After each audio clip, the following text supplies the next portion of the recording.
Ocean gate की Titan submarine ने अपना सफ़र कनाडा के पोर्ट सेंट जॉन से शुरू किया। जिस लोकेशन पे इसको ओशन के अंदर डाइव करना था, ये सेंट जॉन से 700 किलोमीटर दूर नॉर्थ अटलांटिक ओशन में वाक़ है और इसी पॉइंट पर ठंडे पानी के नीचे ओशन की गहराइयों में टाइटैनिक का शिपरैक भी मौजूद है। सैटरडे 17 जून 2023 को ये सफ़र शुरू किया गया और प्लान के मुताबिक अगले दिन संडे को सुबह 8 बजे टाइटन को पानी में उतारा जाना था। आपको यहाँ बताते चलें कि डाइव से पहले टाइटन में एक मसला नोटिस किया गया था, लेकिन इसके बावजूद भी अपनी जान दांव पर लगाकर इसको ओशन में उतार दिया गया। वो मसला क्या था और आखिर पता होने के बावजूद भी ये ख़तरा क्यों मोल लिया गया। इस सफ़र में टोटल 5 लोग मौजूद थे, जिसमें एक्शन एविएशन के फाउंडर हार्निश हार्डिंग भी मौजूद थे और उन्होंने जेफ बेजोस के साथ स्पेस में भी ट्रैवल किया था। दूसरे नंबर पर स्टॉकटन रश, जो ओशन गेट के सीईओ भी थे। ये अमेरिकन कंपनी ओशन टूरिज़्म के लिए सबमर्सिबल फ्राहम करती है। तीसरे नंबर पर 77 साला पॉल हेनरी थे, जिन्होंने पहले भी टाइटैनिक को विज़िट किया था। ये शिपरैक के एक्सपर्ट थे और उनको टाइटैनिक के बिखरे हुए पार्ट्स की काफ़ी जानकारी थी। और आखिर में पाकिस्तानी बिजनेस टाइकून शहजादा दाऊद अपने बेटे सलमान के साथ इसी मैराइन का हिस्सा थे। 17 जून को डाइव करने से पहले हार्निश हार्डिंग ने इंटरनेट पर अपना आखिरी पोस्ट किया था। उनका कहना था कि शदीद सर्द मौसम की वजह से उनकी डाइव डिले हो गई है। कल सुबह को जब थोड़े वक्त के लिए जब मौसम बेहतर होगा तो हम डाइव कर जाएंगे। ये लोग अपना शौक़ पूरा करने के लिए मशहूर ज़माना टाइटैनिक का मलबा देखने जा रहे थे। 1912 में डूबने के बाद अगले कई सालों तक इसकी तलाश करने की कोशिशें जारी थीं, लेकिन अटलांटिक ओशन की हैश कंडीशन के बायस ये काम इतना आसान नहीं था। फिर 1985 में जाकर आखिरकार ओशन फ्लोर पर RMS टाइटैनिक का मलबा मिल ही गया। टाइटैनिक अपने पीछे इतने सवालात छोड़कर गई थी कि अब उनके जवाबात तलाश करने का वक्त आ चुका था। दर्जनों एक्सपेडिशन अरेंज किए गए, जिसमें अलग अलग कंपनीज़ के एक्सपर्ट और रिसर्चर्स ने टाइटैनिक शिपरैक का रुख किया। Canadian film maker James Cameron ने 1995 में टाइटैनिक के मलबे के दर्जनों दौरे किए और फिर 1997 में टाइटैनिक मूवी रिलीज़ की गई। रही सही कसर टाइटैनिक की मूवी ने पूरी कर दी। उसने इतनी धूम मचा दी कि अब टाइटैनिक के मलबे को खुद जाकर देखना करोड़ों लोगों का ख्वाब बन गया।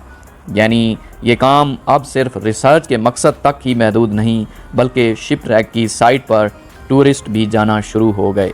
कहा जाता है कि ओशन की गहराई तक जाना स्पेस में भी जाने से ज़्यादा मुश्किल है और इसकी सबसे बड़ी वजह है पानी का प्रेशर।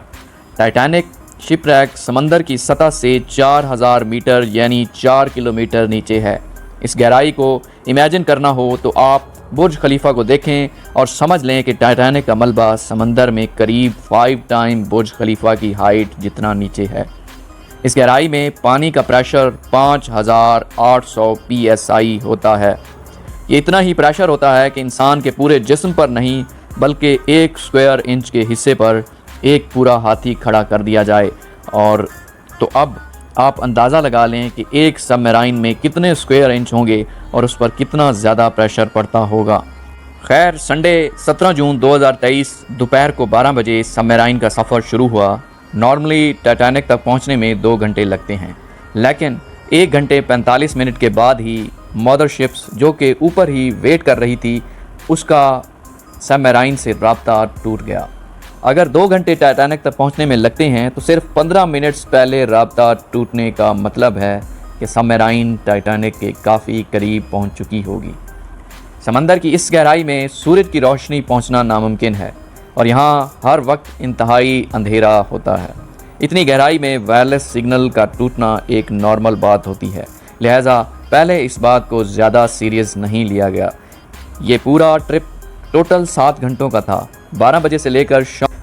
लेकिन जब शाम 7 बजे तक भी टाइटन से कोई राब्ता ना हुआ और ना ही वो वापस लौटी, तो अब ऊपर खड़ी मदरशिप में मौजूद क्रू के पसीने छूटना शुरू हो गए। कैनेडियन रिसर्च पोलर प्रिंस ने टाइटन की तलाश शुरू कर दी। 9:40 पर इन्होंने US कोस्ट गार्ड से रब्ता करके मदद तलब की।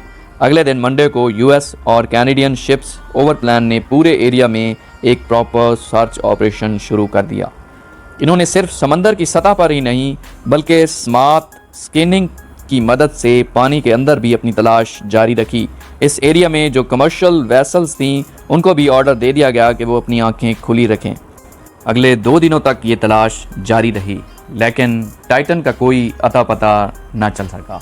लेकिन फिर एक उम्मीद की किरण नज़र आई। बुध 21 जून को सुबह 6 बजे पानी की गहराइयों में से कुछ आवाज़ें सुनाई दीं। ये आवाज़ें अंडर वाटर रेडार की मदद से सुनी गई थी।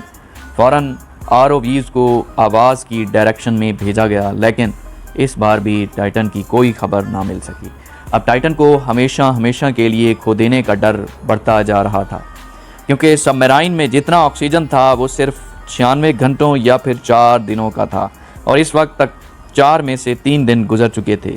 लेकिन USA, कनाडा और फ्रांस की टीम्स ने हिम्मत नहीं हारी। थर्सडे 22 जून को दोपहर 12 बजे ROV को टाइटैनिक के मलबे के पास भेजा गया। वहां पहुंचकर जो देखा गया वो दिल दहला देने वाला मंजर था। 3:48 पर ROV जो कि टाइटैनिक के मलबे के पास पहुंच चुकी थी, उसने टाइटन की दुम का एक हिस्सा टाइटैनिक से सिर्फ 1600 फीट दूर पड़ा हुआ देखा। जो देखने गए थे टाइटैनिक के मलबे को, अब उसका मलबा ही पूरी दुनिया में हेडलाइंस बन गया।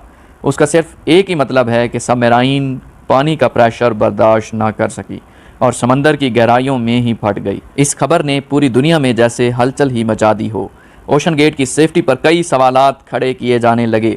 ओशन गेट के CEO स्टॉकटन रश, जो कि खुद इस वाक़े में मौजूद अपनी जान गंवा बैठे हैं, उन्होंने 2021 में कहा था कि उन्होंने टाइटन को बनाते वक्त कुछ रूल्स तोड़े हैं, क्योंकि उन्होंने टाइटन को स्टील से नहीं बल्कि एविएशन ग्रेड कार्बन फाइबर से बनाया है।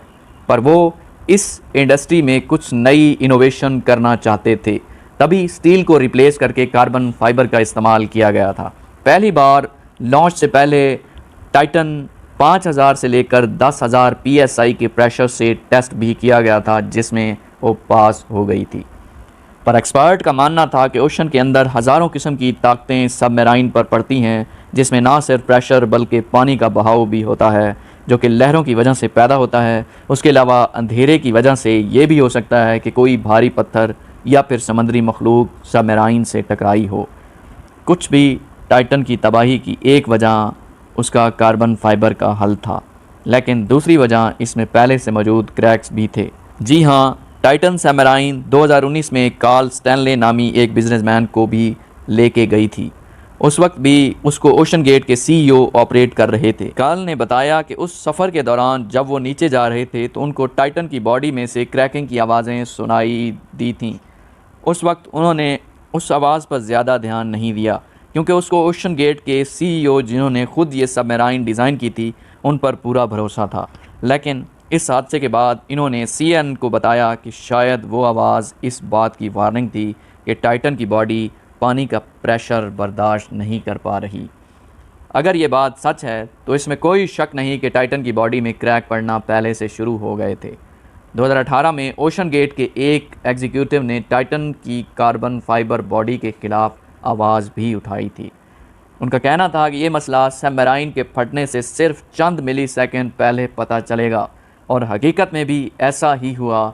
जिस गहराई में टाइटन फटी है, एक्सपर्ट्स का कहना है कि उसको फटने में सिर्फ 0.3 सेकंड लगे होंगे।